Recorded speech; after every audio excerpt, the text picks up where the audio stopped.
George آرول کا novel animal form Pakistan کے حالات پر فٹ بیٹھتا ہے، اس لیے یہ دلچسپ ناول پیش خدمت ہے۔ اس ناول میں انگلینڈ کی سرزمین کے ایک اینیمل فارم کا قصہ بیان کیا گیا ہے۔ تو چلیے اس شور آفاق ناول کی شروعات کرتے ہیں۔ مسٹر جونز جو مینز فارم کے مالک تھے، انہوں نے رات کے لیے مرغیوں کے ڈربے بند کر دیے تھے، لیکن وہ اتنے نشے میں تھے کہ ان کے روشن دان بند کرنا بھول گئے۔ ان کی لالٹین کی روشنی ادھر ادھر جھول رہی تھی۔ وہ احاطے میں لڑکھڑاتے ہوئے چلے، پچھلے دروازے پر اپنے جوتے اتارے، باورچی خانے میں ایک آخری گلاس بیئر کا ڈالا اور بستر پر چلے گئے، جہاں ان کی بیوی پہلے ہی خراٹے لے رہی تھی۔ جیسے ہی بیڈ روم کی روشنی بجھی، پورے فارم میں ایک ہلچل سی مچ گئی۔ دن کے دوران یہ خبر پھیل چکی تھی کہ پرانا میجر، جو کہ انعام یافتہ سور تھا، اس نے پچھلی رات ایک عجیب خواب دیکھا تھا اور وہ خواب باقی جانوروں کو بتانا چاہتا تھا۔ یہ طے پایا تھا کہ جیسے ہی مسٹر جونز سو جائیں گے، ان کا خطرہ ٹل جائے گا، تو سب جانور بڑے محفوظ طریقے سے ایک بڑے گودام میں جمع ہو جائیں گے۔ بوڑھا میجر، جسے ہمیشہ اسی نام سے پکارا جاتا تھا، حالانکہ جس نام سے اسے نمائش میں دکھایا گیا تھا وہ ولنگڈن بیوٹی تھا، میجر فارم پر اتنا معزز تھا کہ ہر کوئی 1 گھنٹہ کم سونے کے لیے تیار تھا تاکہ اس کی بات سن سکے۔ بڑے گودام کے ایک سرے پر، ایک طرح کے اونچے پلیٹ فارم پر، میجر پہلے سے ہی اپنے بھوسے کے بستر پر بیٹھا ہوا تھا، ایک لالٹین کے نیچے جو ایک بیم سے لٹکی ہوئی تھی۔ میجر 12 سال کا تھا۔ وہ حال ہی میں کافی موٹا ہو گیا تھا، لیکن اب وہ ایک باوقار نظر آنے والا سور تھا، جس کی شکل عقل مند اور مہربان تھی، حالانکہ اس کے دانت کبھی کاٹے نہیں گئے تھے۔ کچھ ہی دیر میں دوسرے جانور آنا شروع ہو گئے اور اپنے اپنے انداز میں آرام دہ ہو کر بیٹھنے لگے۔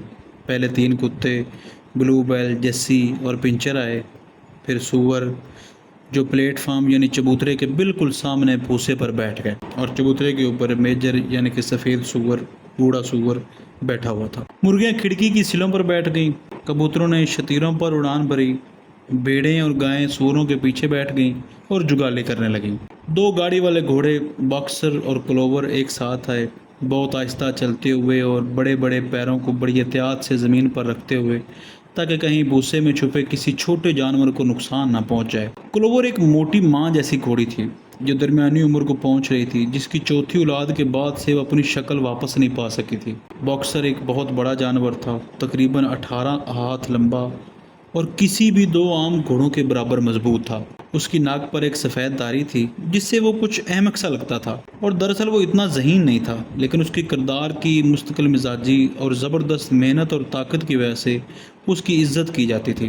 گھوڑوں کے بعد موریل یعنی سفید بکری اور بنجامن یعنی گدھا یہ ہے۔ بنجامن فارم کا سب سے پرانا جانور تھا اور سب سے بد مزاج بھی تھا۔ وہ شاذ و نادر ہی بولتا تھا، اور جب بولتا تھا تو عموماً کوئی نہ کوئی طنزیہ بات ہی کرتا تھا۔ مثلاً وہ یہ کہتا تھا خدا نے اسے دم اس لیے دی ہے تاکہ مکھیوں کو دور رکھ سکے، لیکن وہ کہتا کہ وہ بغیر دم کے اور بغیر مکھیوں کے زیادہ خوش ہوتا۔ فارم کے جانوروں میں وہ واحد تھا جو کبھی ہنستا ہی نہیں تھا۔ اگر اسے پوچھا جاتا کہ وہ کیوں نہیں ہنستا، تو وہ کہتا ہے کہ اسے ہنسنے کے لیے کچھ نظر ہی نہیں آتا۔ وہ کھل کر اس بات کا اظہار تو نہیں کرتا تھا، لیکن وہ باکسر کے لیے ہمیشہ میسر تھا، اس کی بات کو اہمیت دیتا۔ وہ دونوں عام طور پر اتوار کے دن باغ کے اس پار ایک چھوٹی سی چراگاہ میں خاموشی سے ساتھ ساتھ چرنے میں وقت گزارتے تھے۔ بنجامن باکسر سے کافی حد تک لگاؤ رکھتا تھا۔ دونوں گھوڑے ابھی لیٹے ہی تھے کہ ایک بطخ کے بچوں کا جھنڈ جو اپنی ماں سے بچھڑ گیا تھا گودام میں داخل ہوا۔ دھیمی آواز میں چہچہاتے ہوئے اور ادھر ادھر گھومتے ہوئے کوئی ایسی جگہ تلاش کر رہے تھے جہاں پر ان پر پاؤں نہ پڑے۔ کلوور نے اپنے بڑے اگلے پیر سے ان کے گرد ایک دیوار سی بنا دی اور بطخ کے بچے اس کے اندر سمٹ کر سو گئے۔ آخری لمحے میں مولی، جو کہ ایک بے وقوف خوبصورت سفید گھوڑی تھی اور مسٹر جونز کی گاڑی کھینچتی تھی، نازک چال سے چینی کا ایک ٹکڑا چباتے ہوئے اندر داخل ہوئی۔ وہ سامنے کی طرف جگہ لے کر بیٹھ گئی اور اپنی گردن پر موجود سفید بالوں کو ہلانے لگی تاکہ سب کی توجہ اس کی طرف ہو اور سب اس کے لال ربنوں کو دیکھیں جو سفید بالوں کے ساتھ لگے ہوئے تھے۔ آخر میں بلی آئی جو ہمیشہ کی طرح سب سے گرم جگہ کی تلاش میں تھی، اور آخر کار خود کو باکسر اور کلوور کے درمیان دبا کر بیٹھ گئی۔ وہاں وہ میجر کی تقریر کے دوران آرام سے پرپر کرتی رہی بغیر ایک لفظ سنے۔ اب فارم کے تمام جانور موجود تھے سوائے موزز کے، جو کہ ایک پالتو کوا تھا جو پچھلے دروازے کے پیچھے ایک بیٹھک پر سوتا تھا۔ جب میجر نے دیکھا کہ وہ سب ریلیکس ہو چکے ہیں اور توجہ سے سننے کے منتظر ہیں، تو اس نے اپنا گلا صاف کیا اور بولنا شروع کیا۔ ساتھیو، تم نے پہلے ہی اس عجیب خواب کے بارے میں سنا ہے جو میں نے گزشتہ رات دیکھا تھا۔ لیکن میں خواب پر بعد میں آؤں گا، پہلے مجھے کچھ اور کہنا ہے۔ مجھے نہیں لگتا ساتھیوں کہ میں تمہارے ساتھ چند ماہ سے زیادہ رہوں گا، اور مرنے سے پہلے میرا فرض بنتا ہے کہ میں وہ دانائی تمہیں سکھاؤں جو میں نے حاصل کی ہے۔ میری زندگی لمبی رہی ہے اور میرے پاس اس بارے میں سوچنے کا کافی وقت تھا جب میں اپنے اسٹال میں اکیلا لیٹا رہتا تھا، اور میں سمجھتا ہوں کہ میں اس زمین پر زندگی کی حقیقت کو تم سے کسی بھی زندہ جانور سے بہتر سمجھتا ہوں۔ میں تم سے اسی کے بارے میں بات کرنا چاہتا ہوں۔ اب ساتھیوں، ہماری زندگی کی حقیقت کیا ہے؟ ہمیں اس کا سامنا کرنا چاہیے۔ ہماری زندگیاں بدحال، محنت سے بھری ہوئی اور مختصر ہیں۔ ہم پیدا ہوتے ہیں، ہمیں صرف اتنا کھانا دیا جاتا ہے جس سے ہماری سانسیں باقی رہ سکیں، اور ہم میں سے جو بھی اس قابل ہوتا ہے کہ کوئی کام کر سکے، اسے اپنی آخری قوت تک کام کرنے پر مجبور کیا جاتا ہے، اور جیسے ہی ہماری افادیت کم ہو جاتی ہے، ہمیں بے دردی سے ذبح کر دیا جاتا ہے۔ انگلینڈ میں کوئی بھی جانور 1 سال کی عمر کے بعد خوشی یا آرام کا مطلب نہیں جانتا۔ انگلینڈ میں کوئی بھی جانور آزاد نہیں ہے۔ جانور کی زندگی مصیبت اور غلامی ہے، یہی صاف حقیقت ہے۔ لیکن کیا یہ فطرت کا حصہ ہے؟ کیا ہمیشہ سے ایسے ہی ہوتا ہے؟ کیا یہ اس لیے ہے کہ یہ زمین اتنی بنجر ہے کہ وہ یہاں بسنے والوں کو اچھی زندگی فراہم نہیں کر سکتی؟ نہیں ساتھیو، ہزار بار نہیں۔ انگلینڈ کی زمین زرخیز ہے، اس کا موسم اچھا ہے، یہ اب کے مقابلے میں بہت زیادہ تعداد میں جانوروں کو کھانے کی فراہمی کی صلاحیت رکھتی ہے۔ ہمارا یہ واحد فارم درجنوں گھوڑوں، 20 گائیں، سینکڑوں بھیڑوں کی کفالت کر سکتا ہے، اور وہ سب آرام اور وقار کے ساتھ زندگی گزار سکتے ہیں، جو کہ آج ہماری سوچ سے بھی باہر ہے۔ تو پھر ہم اس بدحال حالت میں کیوں رہیں؟ اس لیے کہ ہماری محنت کا تقریباً سارا پیداوار انسان چوری کر لیتا ہے۔ یہی ساتھیوں ہمارے تمام مسائل کا جواب ہے۔ اسے ایک لفظ میں سمیٹا جا سکتا ہے: انسان۔ انسان ہمارا واحد حقیقی دشمن ہے۔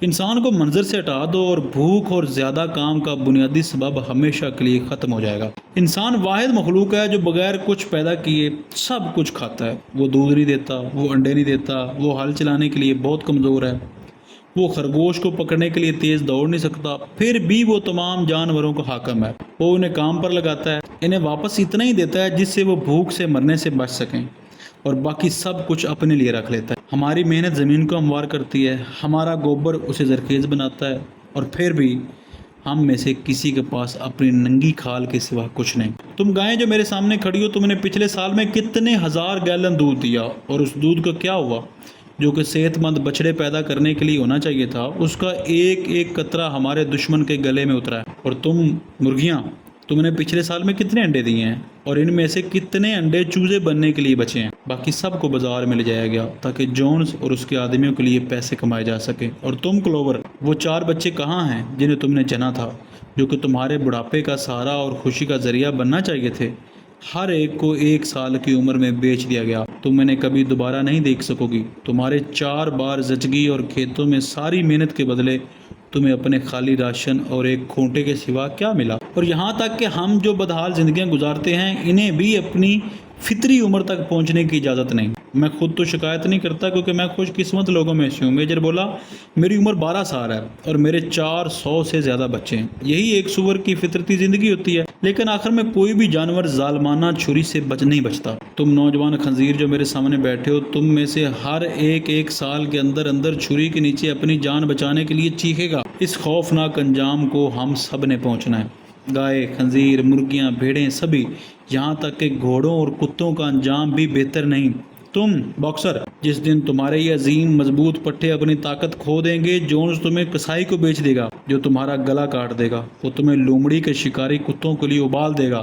اور کتوں کا کیا؟ جب وہ بوڑھے اور دانتوں سے محروم ہو جاتے ہیں، جونز ان کے گلے میں ایک اینٹ باندھ کر انہیں قریبی تالاب میں ڈبو دیتا ہے۔ تو کیا یہ بالکل واضح نہیں ساتھیوں کہ ہماری زندگی کی تمام برائیاں انسانوں کے ظلم و ستم سے پیدا ہوتی ہیں؟ صرف انسان سے نجات حاصل کر لو اور ہماری محنت کی پیداوار ہماری ہو جائے گی۔ تقریباً راتوں رات ہم امیر اور آزاد ہو سکتے ہیں۔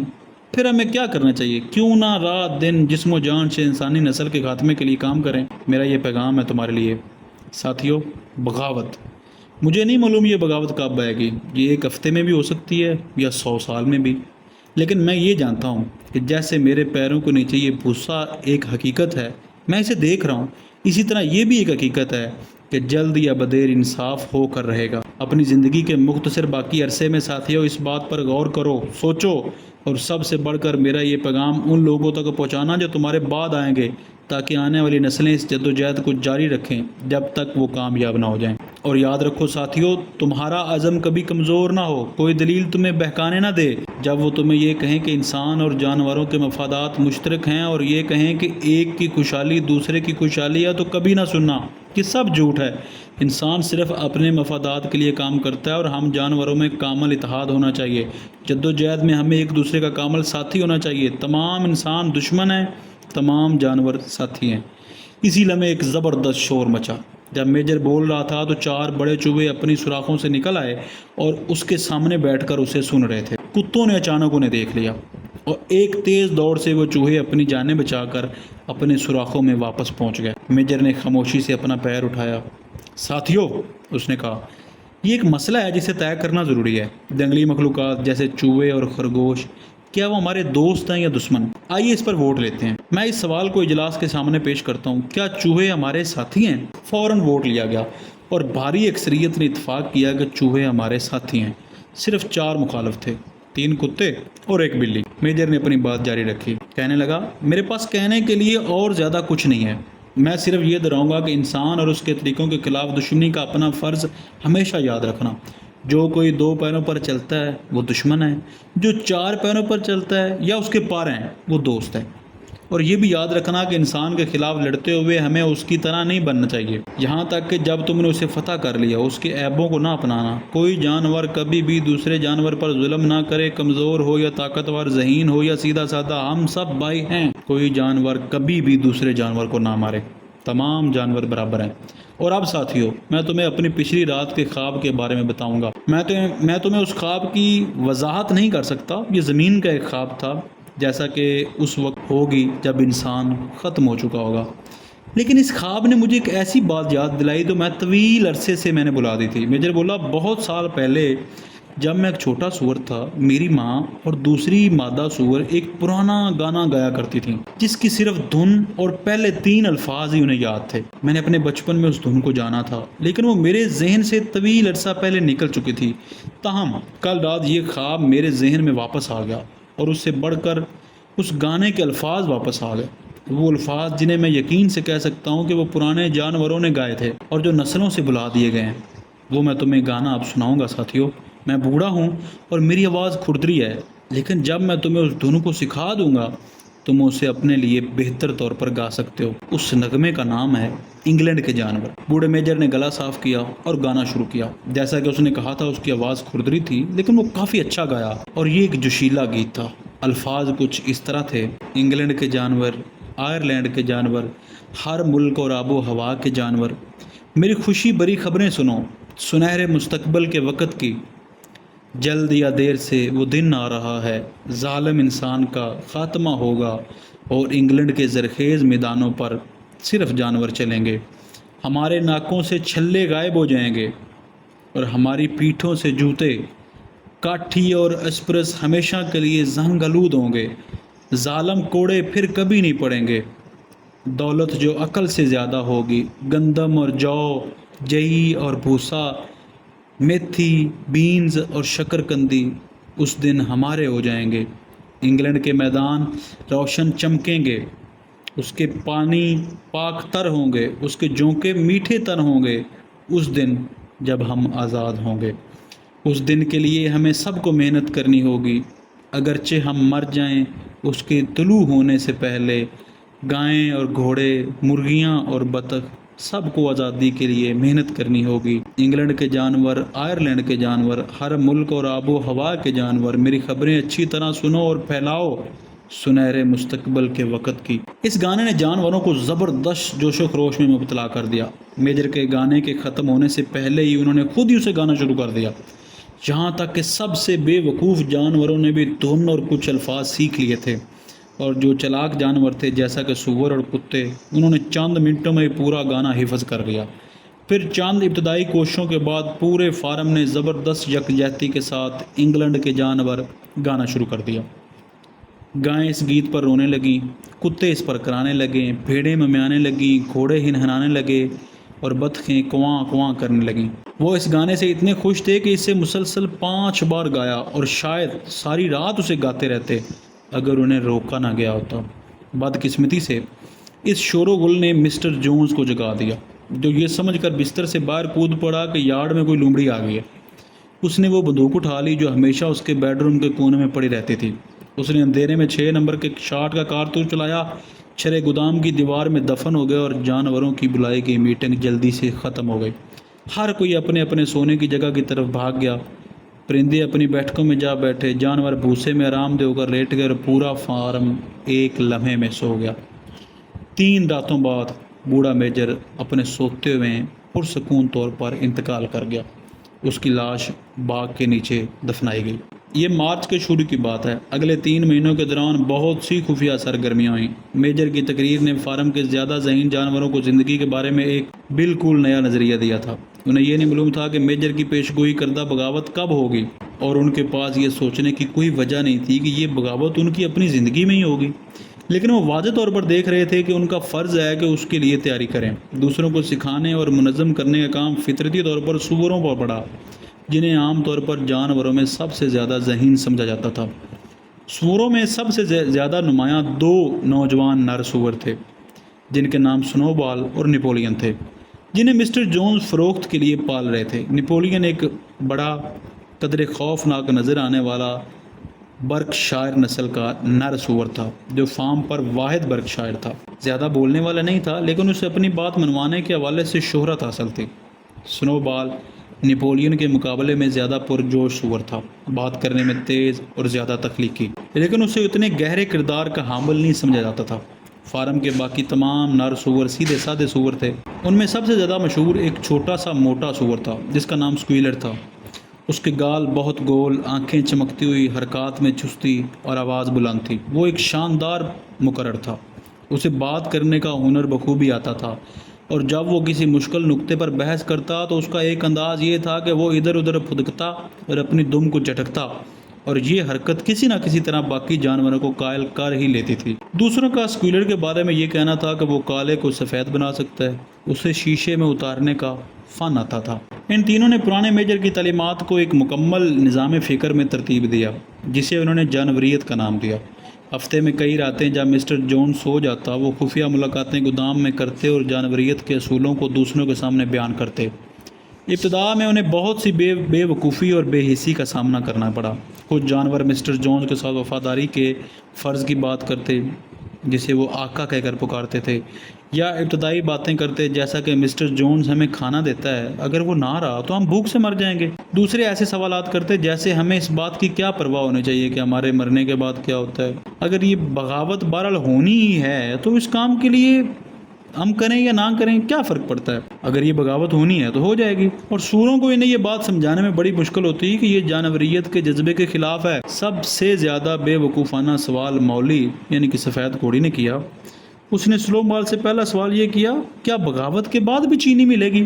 نہیں، سنو بال نے سختی سے کہا، اس فارم پر چینی بنانے کا کوئی ذریعہ نہیں ہے۔ ویسے بھی تمہیں چینی کی ضرورت نہیں، تمہیں جتنی چاہے جئی اور گھاس ملے گی۔ اور کیا مجھے بالوں میں ربن باندھنے کی اجازت ہوگی؟ مولی نے پوچھا۔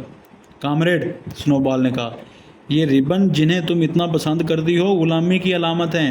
کیا تمہیں یہ سمجھ نہیں آتی کہ آزادی ربنوں سے زیادہ قیمتی ہے؟ مولی نے اتفاق کیا، لیکن اس کی آواز میں زیادہ یقین نہیں تھا۔ سوروں کو ان جھوٹوں کا مقابلہ کرنے میں بھی سخت جدوجہد کا سامنا کرنا پڑا جو موسیس یعنی پالتو کوے نے پلائے تھے۔ موسیس، جو مسٹر جونز کا خاص پالتو تھا، ایک جاسوس اور کہانیاں گھڑنے والا کوا تھا، لیکن وہ ایک چلاک باتونی بھی تھا۔ اس کا دعویٰ تھا کہ وہ ایک پراسرار ملک کے وجود کے بارے میں جانتا ہے جسے شکرقندی کا پہاڑ کہتے ہیں، جہاں سب جانور مرنے کے بعد جاتے ہیں۔ موسیس کہتا تھا یہ آسمان میں بادلوں کے پار کہیں واقع ہے۔ شکرقندی کے پہاڑ میں ہفتے کے 7 دن اتوار ہوتا ہے، سارا سال برسیم کا موسم رہتا ہے اور چینی کی ڈلیاں اور السی کے کیک باڑوں پر اگتے ہیں۔ جانور موسیس سے نفرت کرتے تھے کیونکہ وہ کہانیاں سناتا تھا اور کوئی کام نہیں کرتا تھا، لیکن کچھ جانور شکرقندی کے پہاڑ پر یقین رکھتے تھے، اور سوروں کو انہیں یہ یقین دلانے کے لیے بڑی محنت کرنا پڑی کہ ایسی کوئی جگہ نہیں ہوتی۔ ان کے سب سے وفادار شاگرد 2 رتھ گھوڑے باکسر اور کلوور تھے۔ ان دونوں کے لیے اپنے طور پر کچھ بھی سوچنا بہت مشکل تھا، لیکن ایک بار جب انہوں نے سوروں کو اپنا استاد تسلیم کر لیا تو انہوں نے جو کچھ بھی انہیں بتایا اسے پوری طرح جذب کر لیا۔ اور سادہ دلائل کے ذریعے اسے دوسرے جانوروں تک پہنچایا۔ وہ خفیہ ملاقاتوں میں ہمیشہ موجود رہتے۔ میٹنگ کا اختتام ہمیشہ اسی گیت پر ہوتا، یعنی انگلینڈ کے جانور اور دونوں گھوڑے اس گانے میں پیش ہوتے۔ مسٹر جونز اگرچہ سخت مالک تھا لیکن ایک قابل کسان تھا، لیکن حالیہ دنوں میں اس کی حالت بگڑ چکی تھی۔ وہ ایک مقدمے میں پیسہ ہارنے کے بعد بہت مایوس ہو گیا تھا اور اتنا زیادہ پینے لگا تھا جتنا اس کے لیے اچھا نہیں تھا۔ کئی دنوں تک وہ باورچی خانے میں اپنی ونڈسر کرسی پر بیٹھا رہتا، اخبار پڑھتا، شراب پیتا اور کبھی کبھار موسس کو بیر میں بھیگی ہوئی روٹی کے ٹکڑے کھلاتا۔ اس کے آدمی سست اور بے ایمان تھے۔ کھیتوں میں گھاس پھوس بھرا ہوا تھا، عمارتوں کی چھتیں ٹوٹ چکی تھیں، باڑیں نظر انداز کی گئیں اور جانوروں کو مناسب خوراک نہیں مل رہی تھی۔ جون کا مہینہ آیا اور گھاس کاٹنے کے لیے تقریباً تیار تھی۔ موسم گرما کی شام، جو کہ ایک ہفتے کا دن تھا، مسٹر جونز ویلنگٹن گیا اور ریڈ لائن میں اتنی شراب پی کہ وہ اتوار کی دوپہر تک واپس ہی نہ آیا۔ اس کے آدمی نے صبح سویرے گائے کا دودھ دوا اور پھر جانوروں کو کھانا دیے بغیر خرگوشوں کے شکار پر نکل گئے۔ جب مسٹر جونز واپس آیا، وہ فوراً ڈرائنگ روم کے صوفے پر لیٹ گیا اور نیوز آف دی ورلڈ اخبار اپنے چہرے پر ڈال لیا۔ اس لیے جب شام ہوئی، جانور اب بھی بغیر کھائے ہوئے تھے۔ آخر کار جانوروں سے مزید برداشت نہ ہوا۔